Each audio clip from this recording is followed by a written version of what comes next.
Hey guys, welcome to episode 3 of Jviews. Today we will be going over these Elvish playing dice. Volume 29 of Dragon Ball. This is the Japanese version. And a bottle of Zippo lighter fluid.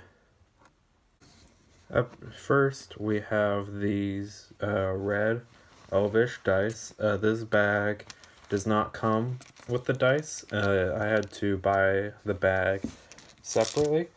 It's just a neat little way of carrying them around.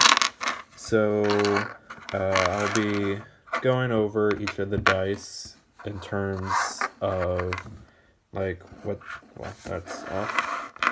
In terms of what their number value is. Alright, so up first we have the D4. When there's a new player for D&D and I tell them you have to roll the D4, they're like, which one is that? I just tell them it's the pyramid one. It has 4 numbers on it, like a standard D4, except like all the other ones, it has this neat Elvish writing on the side. Next we have the D6, and a lot of people think that this is the only type of dice there is if you're a casual pleb who doesn't play tabletop RPGs. That sentence was so cancer. So anyway, this one has 6 sides, 6 numbers, and Elvish writing. Up next is the D8, and you guessed it, it has 8 sides and 8 numbers. When people ask me which one is the D8, I tell them it's the 2 pyramids stacked on top of each other.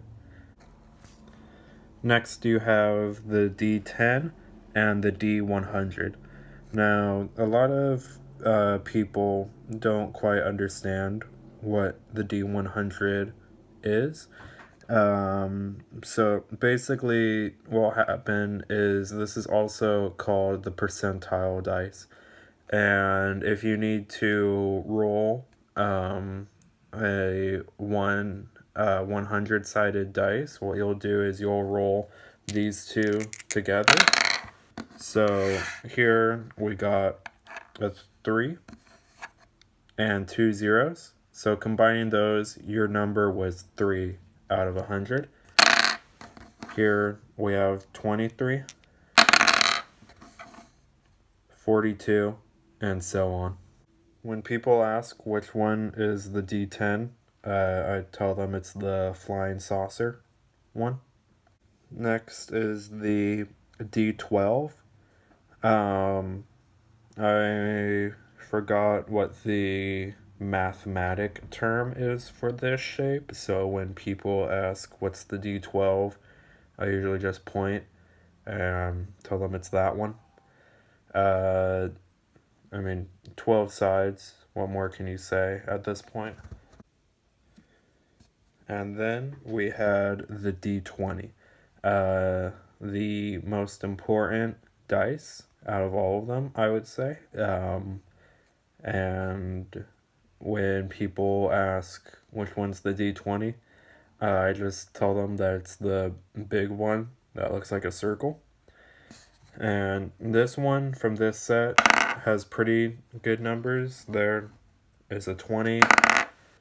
Oh, that wasn't too good. 16. 16. 16. 16. 17. So yeah, these are overall pretty high quality dice. I don't know if I would recommend getting them if it's your first set of dice. Sometimes some of the numbers look really similar to other ones and it can be a bit confusing, and if you're new to D&D or Pathfinder or any tabletop RPG, you might just want to invest in like a cheap standard set. This one was a bit pricey, but yeah, overall, I love these dice, and I've been using them ever since I bought them. Up next, we've got Dragon Ball, volume 29 of the Japanese one. This is by Jump Comics. It's very cheap. This one only cost me like $3 or $4. I did have to get them at a bookstore though, and I have been very unsuccessful with finding this particular series online. Removing the cover, you have this cool drawing of Shenron, and you've got Android 17, whichever one the clown is.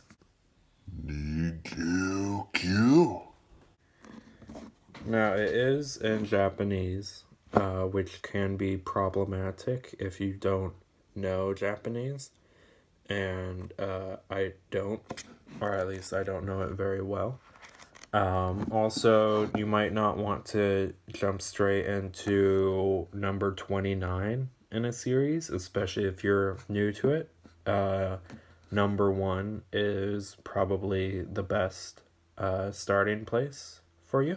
That's why it was surprising when Kakarot became a Super Saiyan. That is, the data of Kid's Field was the one that had saved the present before the fight against Frieza.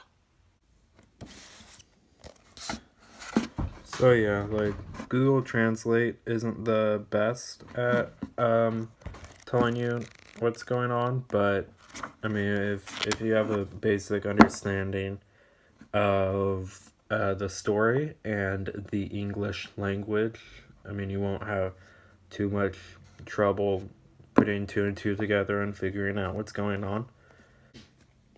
I give this a 29 out of, I think there's like 60 volumes, 50, 60, but however many there are total. Up next, we've got Zippo lighter fluid. This is very cheap, only costing a few dollars, and it is pretty decent quality lighter fluid. You'll get a pretty good flame. It does, I don't know what the word is, dry out quickly. So if you spray something with this, you'll want to make sure that you light it pretty quick, or else the lighter fluid will evaporate and not work well.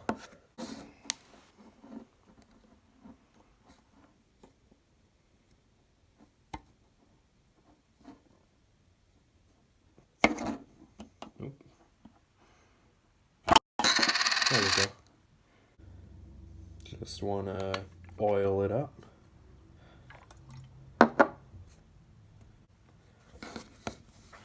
Check this shit out.